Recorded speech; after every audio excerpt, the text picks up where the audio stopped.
Hi guys, I'm Mama Bear to Many. I am mom to 14 children. 12 of my children still live here at home with us. And we get asked a lot of times about how we afford our children, and just different stuff like that. But today we're going to go over a topic that kind of talks about money, and it's actually our debt journey.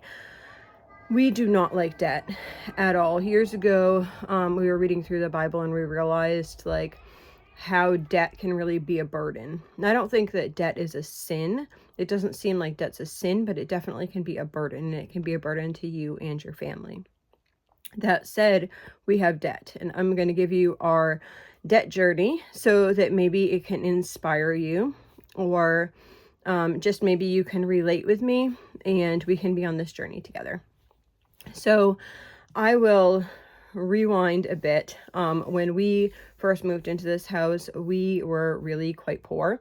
We actually moved out of the state we were living in. The prices were just extremely high. The first place that we went to move into was, thankfully, the Lord did not allow us to get approved. We didn't make enough money, even though my husband was still working in the other state and making okay money. Better than he would make up here, and they wouldn't approve us for a mortgage. So we decided that they let us rent the house, and I'm so thankful that the Lord worked it out that we couldn't get a mortgage, because that house was horrible. It's now actually been demolished because it was like a health hazard. So we decided that we would move up here. We were not Christians at the time. Actually, I had just became a Christian, literally weeks before we moved up here, because we were in a really, really low time in our life. And I think sometimes God brings us down to that low level so that we can just see our need for a savior. And that's where I was. And I felt renewed. I felt like, okay, this move is going to be good. But it was very unknown. So we jumped in with both feet and we moved up here. Now, in order to get this house, this is kind of crazy. My husband had been working just at not a grocery store, at a retail type store. So he had just been working there, making minimum wage. And I think that at the time was like $7 an hour or something like that. I can't really remember. I do know that I think that we were making $600 every 2 weeks. We were working on $1,200 a month for our budget at that time, and we had 5 or 6 kids. I can't remember if we actually had our 6th or didn't have our 6th at that time. So we have been used to being on a low budget. I grew up really poor. He grew up middle class family. But he's a really hard worker. So we moved up here just trying to find jobs and stuff in this area. We knew housing was affordable, but finding jobs can be really difficult. We're actually in this crisis right now in our area. People are trying to move to this area because it's a good area, and people have, well, I won't get political. Anyway, people are moving to this area, but they cannot find jobs and they cannot find housing. So it's becoming just kind of crazy. Anyway, so we ended up getting into this house by a sneak way. So we were renting a house, and this guy moved next door, and he was actually the manager of our bank. And so my husband had been looking for other opportunities for jobs, while he was working at the store, looking for better opportunities. And so we talked to him, and he introduced us to fiddleheads, which was awesome. We had no clue what fiddleheads were, and they are so yummy. It's the beginning ferns, when you ferns, and you saute them with whatever. We like them with, a lot of people eat them with vinegar. We like them with butter and garlic. But anyhow, that's fiddleheads. That's a main thing. I think it's only a main thing. I don't know. Lobster and fiddleheads. So he actually suggested, my husband at that time it was January, and he had applied for a position as a security guard at the local hospital. And he was in the second process of interviewing, and they were going to be giving him the job most likely. And we talked to our neighbor and he said, keep both jobs, because if you don't keep both jobs, you're not going to be able to get approved for a house. Meanwhile, we had been looking for houses because the place that we were staying told us that they were going to sell us that house at a certain price. They said that they were going to sell it to us for $65,000. And when we actually kind of went through the process to get a pre-approval, they said that they wanted like close to $100,000. And we were like, yeah, no. This was the second house because we had to move out of that first house almost right away. The basement like actually flooded like through the floor, and the roof was literally leaking. It was just like, oh my goodness, what did we get ourselves into? So we ended up, he held both of those jobs for just a couple months so that we could, it was actually good because it was like just at the end of Christmas season and then his new job. So like it did overlap. So for the process of getting a mortgage, we had two incomes. I knew that we could do it because the amount that our mortgage would be was only 1/4 of our income, but that did not include homeowners insurance or our taxes, which I didn't realize that I should have tried to include in there, but it worked out. Okay, so fast forward throughout the years, my husband worked security for a long time. He never really made a lot of money, but we made it work. Throughout the years, we'd take on different types of debt. Usually we'd have like one vehicle loan at a time, and then maybe like a small credit card, maybe like $3,000, $4,000, something like that we owed. And usually when we got our tax return, we'd be able to pay the credit card off, and then we'd start fresh the next year. And I'm sure many of you have been through that cycle before, right? You get your tax return, you pay off your credit cards. Okay, you're good again. Okay, put it back up. Yeah, that cycle. So we were kind of running that cycle for a few years, and we decided that we were going to try to Dave Ramsey the debt that we had at one point. And we did that. We also really felt strongly the way the things were. We always wanted our house to be a priority because we were so scared. We didn't make a lot of money, and we were so scared that like if we couldn't make our mortgage for the month or 2 months or whatever, like what would we do? So I always paid more on our mortgage. And sometimes that looked like, in different seasons, it looked like I would pay bi-weekly and just pay a certain amount of our mortgage like bi-weekly. Sometimes that would be we're just putting $20 extra on our mortgage. Sometimes that would be like if we didn't have debt, we'd put like our tax return on our mortgage. Yeah, so we just kind of worked that way. So we got to a point that we were completely debt-free, and the land that was adjacent to our house. So we bought this house with 5 acres. It was actually on the market for just 1 acre. We asked him if we offered him the full asking price, if he would give us 5 acres, and he said yes. So he did that, and it came to our attention that he was going to be selling the rest of the land that was originally with the house. So we asked how much he wanted. He actually wanted it to go, logging companies were kind of putting bids in for it. But he kind of wanted it to go to us because he had mentioned that in the beginning that he wouldn't mind selling it to us. So he said that he would sell it to us for $17,500. So at that point, we had brought our home down quite a bit, and that was when the interest rates were really low. So I was like, I wonder if we talked to the bank if the interest rates would be low enough.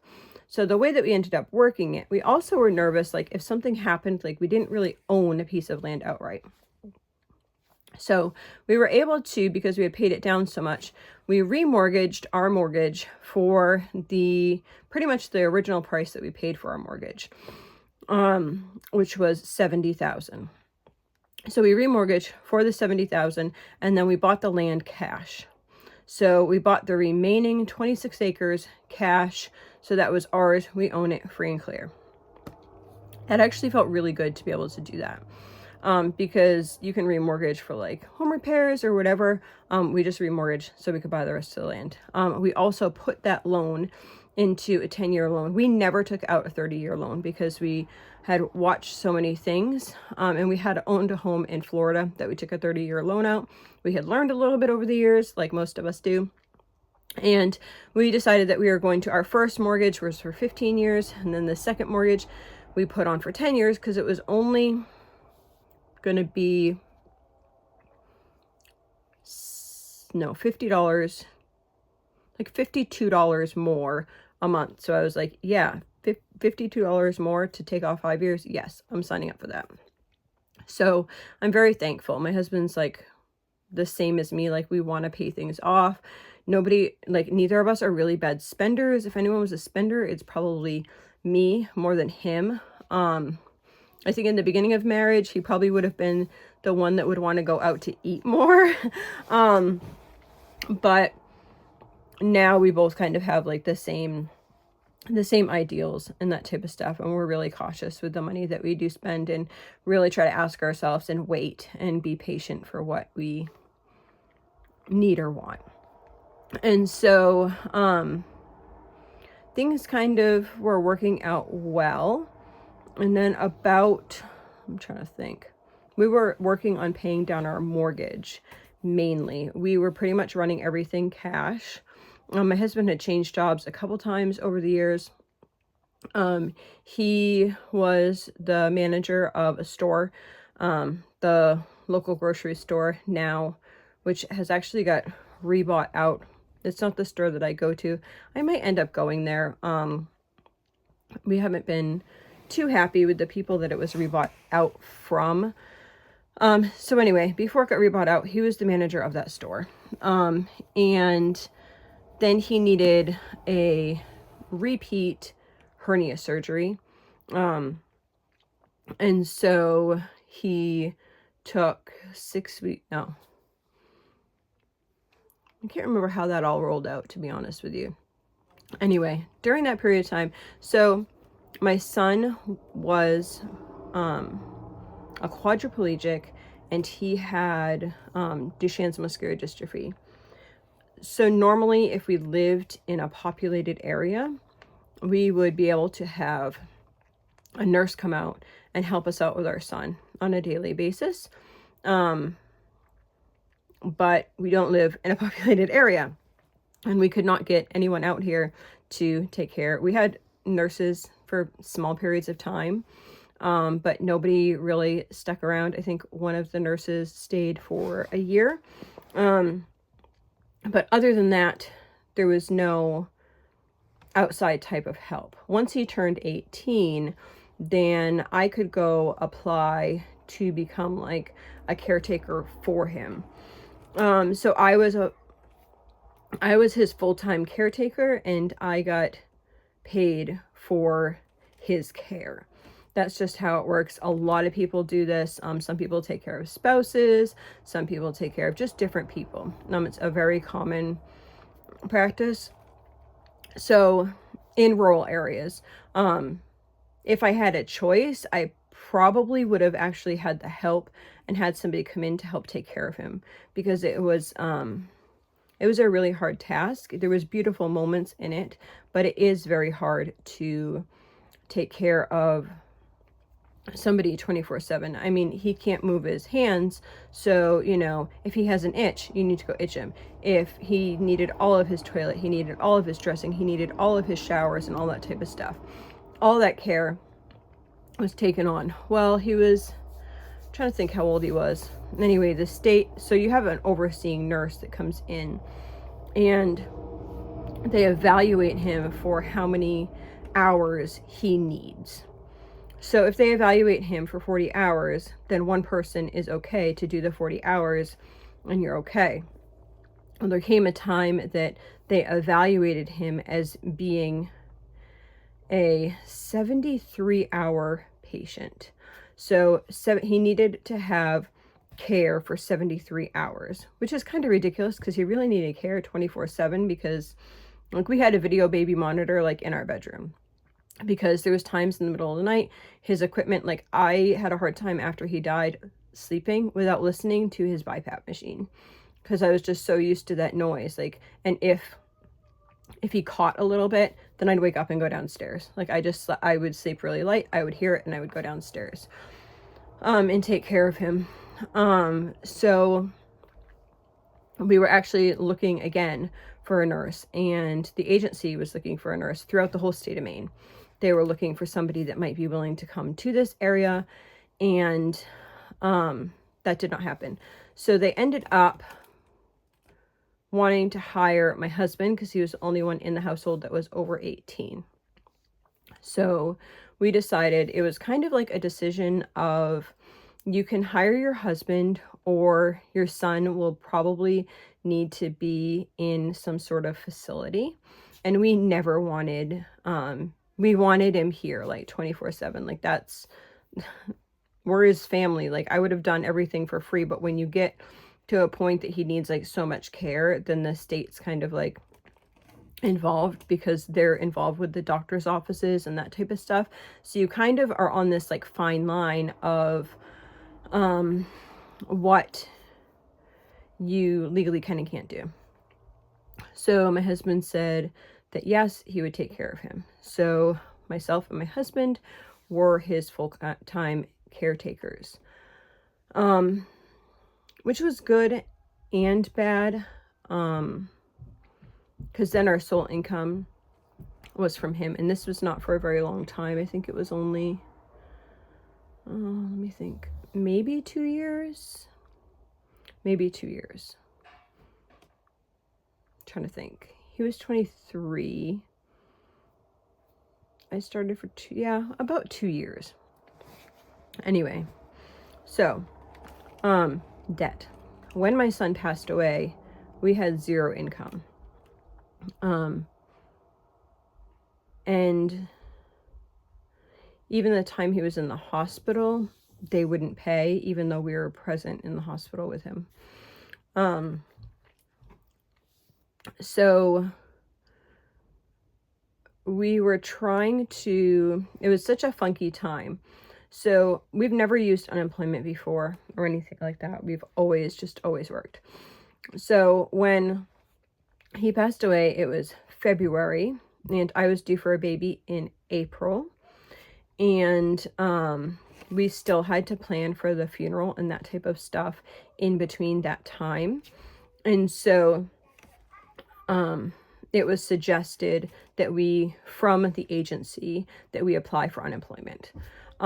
So we applied for unemployment, which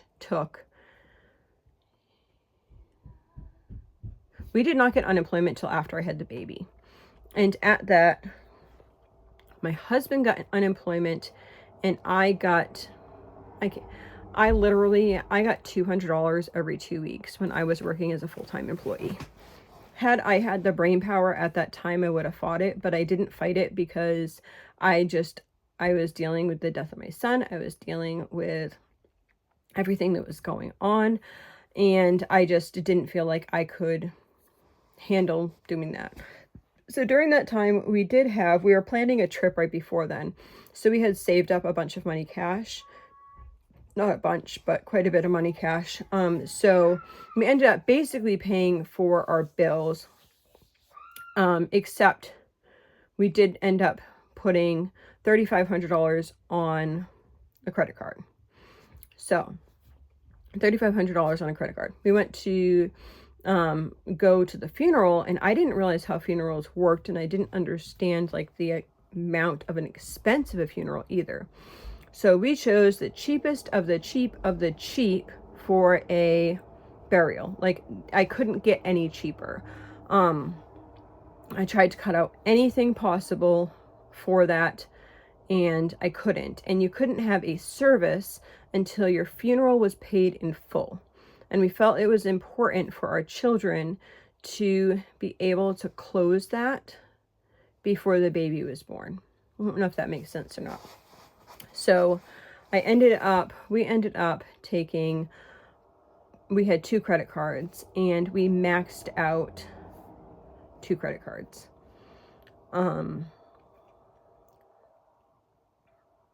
Stunk. It really stunk. It was like, it was $11,800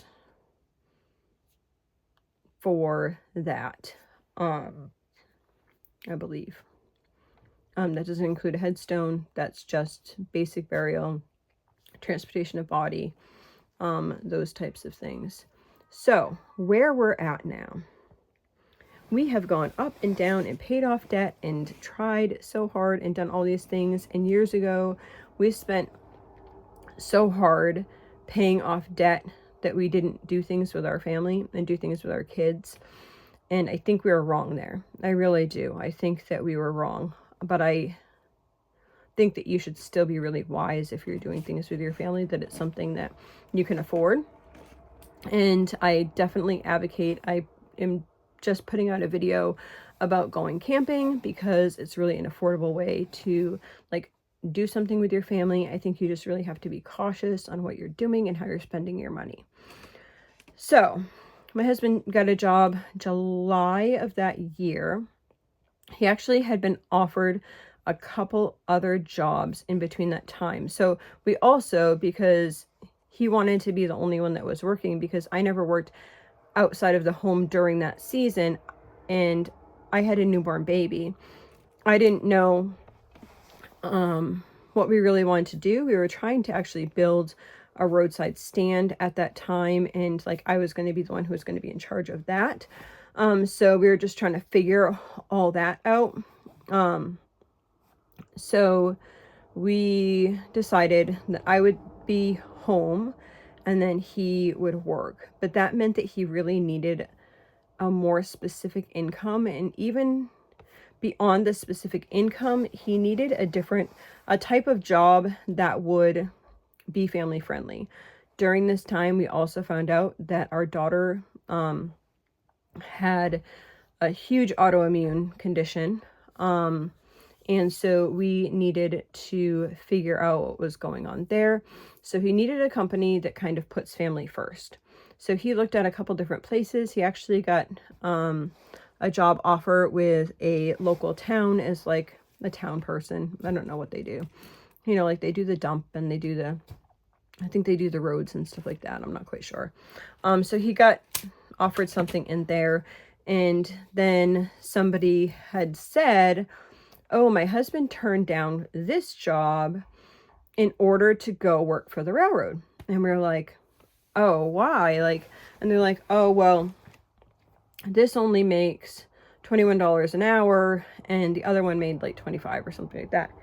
And we're like, whoa, $21 an hour, that's a lot of money. Or for us, that was a lot of money because we've been living like on not that, like for one person. But in actuality, because we were both working, we were making more than that. We were both making 16, I think the minimum was for healthcare workers. So together we were making $32 an hour. But for around here, $21 an hour, unless you work at the paper mill, is a good pay. And the paper mill has such odd hours, we knew that it wouldn't be good for our marriage. So we decided that my husband would try it. And he's like, I know nothing. We did not have internet. We did not have cable. We did not have, we had one cell phone for all of our households. And my husband was like, okay, I guess I'm going to see if I can be like an internet employee. So we had no clue what we were doing. We just kind of filled out whatever, and they chose him to go down for training and stuff. And he felt so overwhelmed because he had never even used a cell phone before. And all his work now is on a cell phone. But I was really proud of him because he was just like, no, I want to try to learn this for my family and I can do this. And so I really am just so proud of him for doing that and like sticking with it. And the company that he's with is really encouraging, and they want people to like go up in the company, go to different tech levels so they learn more information, and they really like encourage these types of things, which is wonderful. He needs that encouragement, and he has worked really hard to get up quite a few levels so that he's making more money at this point, which is like more money than if he just got a raise. And they give good raises every year, and they're really good about like health. Like they told him to fill out certain paperwork excuse me, when my daughter was in the pediatric ICU, it was no question. Drop your job. Somebody else is coming to take over your job. You're going with your wife and daughter. You don't get that anymore. You just don't. And so I'm just so grateful for that. And that God gave us like this choice and this opportunity. So basically we have debt, a lot of debt. And during this whole thing, I didn't even tell you. So before my son died, a couple things had happened.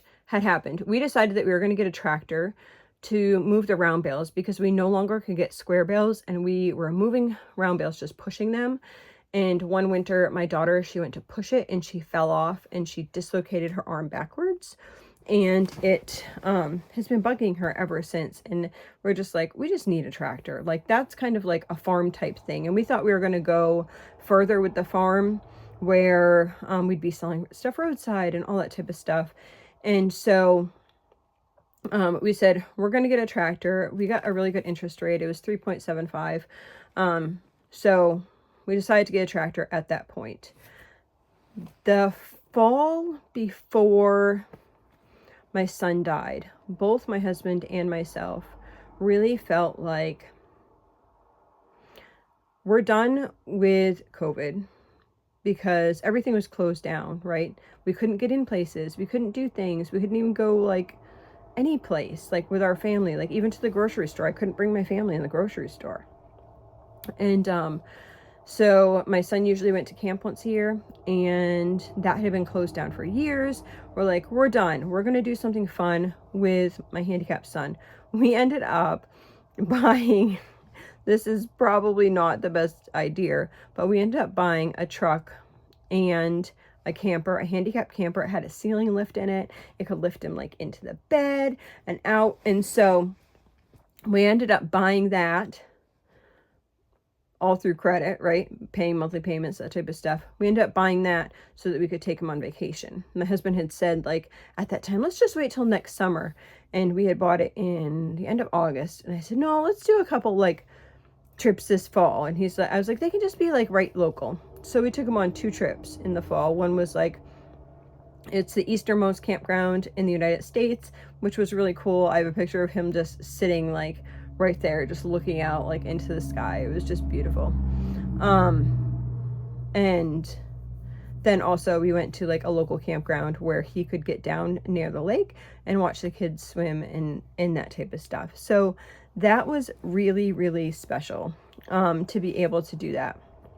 And when my son passed away, we were very thankful. We talked to Scott's Recreation, and they bought back the camper for the exact amount that we owed on it. And they didn't buy it back because we bought it from a personal person, but they bought it from us for the exact amount that was owed because they just wanted to, they weren't going to make money off of it. They just wanted to bless our family in such a hard time. I would definitely go back to them. That's where we bought our tractor as well, just because of that. Because my husband was honest with them and called and said, this is what's happening. This is what I have. Is there any way that you can make this work? And they needed to talk to their managers and that type of stuff. And he's like, yeah, we can. So we sold that right away. But we still have the truck. We still have the tractor. We have payments on both of those. And then we have the funeral costs plus, so funeral costs plus some like living type expenses from that time. So 18,000 is what we owed for that. And then we had the 3,500 from before. Oh, I know what. Mainly it was like animal feed through Tractor Supply. I was getting like using my credit card to buy animal feed for the animals to get us through that like 6 months before my husband got a job. So yeah, that was that, and that's where we're at. So I am thankful. A company reached out to me that deals with people that have they had really good credit, and then a circumstance happens and then they're in debt, right? So then they will approve you for like a credit type thing, and they work with the credit agencies. So basically, I've been going over with them, and that was of this year, because we were paying on our credit cards, we were paying 26% interest. And so yikes. We've been working with this thing. We finally got approved in September. I had to pay a couple months, and then they finally just made settlements in January, one in December and one in January for the 2 credit cards that we have. So everything's settled, and we're just paying this one company, and it is 0% interest. So that is super exciting for our family. During this time too, we had a decision to make. So we had our house, and we had worked really hard to try to pay our mortgage down. So let's see, it would have been, my son died in 2022. So something really weird that I don't think many people know about. During that period of that virus, if your person died with that in their system, then the hospital got a lot more compensation, but also families were getting cash for that. I don't think it's right. I don't agree with it at all. The CDC called our house. So my son, he did not have it until he got in the hospital, and then contracted it at the hospital. So that wasn't the original thing, and I refused for them to write that that was his cause of death as the #1 cause of death on his death certificate, which was just, why should I have to fight that? Anyway, so there's this compensation. The CDC would contacted our house quite a few times and that type of stuff, and I'm like, how the heck did they even get our information? But they contacted our house quite a few times and whatever, and it was through FEMA, actually. They sent out a check to help with funeral cost, and they decided how much that would be. So we got our tax return and this help with FEMA cost about the same time. And we were looking at all this debt, all of our expenses, all of our funeral stuff, and we were worried. My husband didn't have a job at the time. This was like May. He got a job in July. And we're like, okay, at least if we have a roof over our head, then we can figure it out. So we ended up using those 2 things. We did not owe that much left on our mortgage. I think we owed like $12,000. I want to say maybe it was under that, around $12,000. And so between the 2 things, we paid off our mortgage, and we made that decision to pay off our mortgage because things were going crazy, and we wanted to just make sure that we had a roof over our kids' head. Basically, we could have chosen to pay off our debt, or not pay off our debt, pay to our debt, but we still would have owed on our debt. So at this point, we have a tractor payment, truck payment, a small credit card payment, which is on 0% interest until May. And I have a plan to pay that off by May. So we have been making those payments in order to have that paid off by May. And then now the 0% interest, which is, if I just pay the payments that I'm paying right now, will be paid off in 3 years.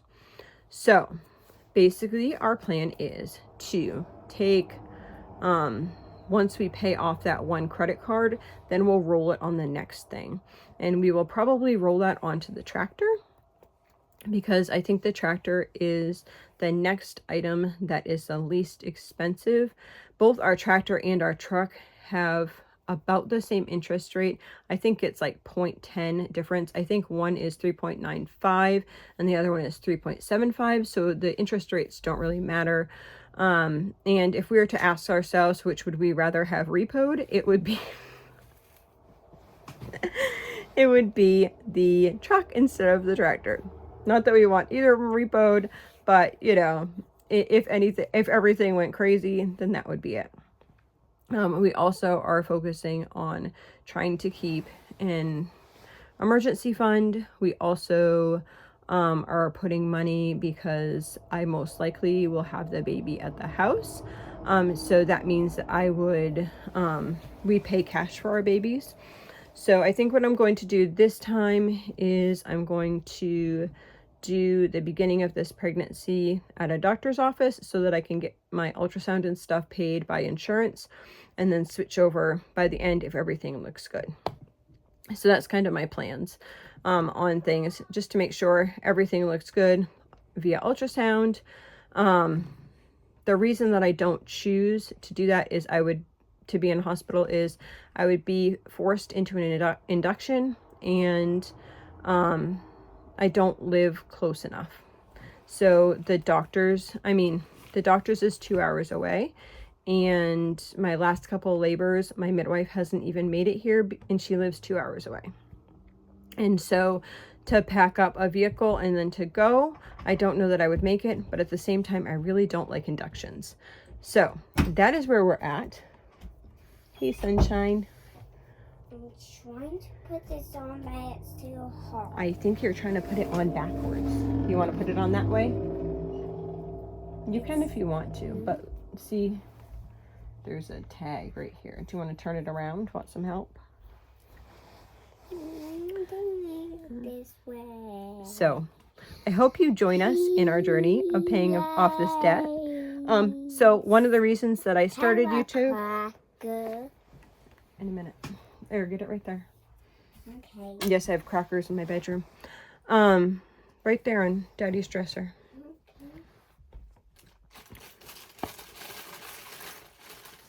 So one of the reasons that I started YouTube was to show her my cracker. How do you know it's all hers on this video? Oh, come here, you're heavy. Rawr. Yes, you see your cracker. Okay, why don't you go ahead and eat it? So one of the reasons that I wanted to start YouTube was to try to, we want to be paying the debt without, they don't want to see your foot, please don't. No, please don't do your foot because you're not wearing leggings. She just had a bath. You smell yummy. You smell so clean.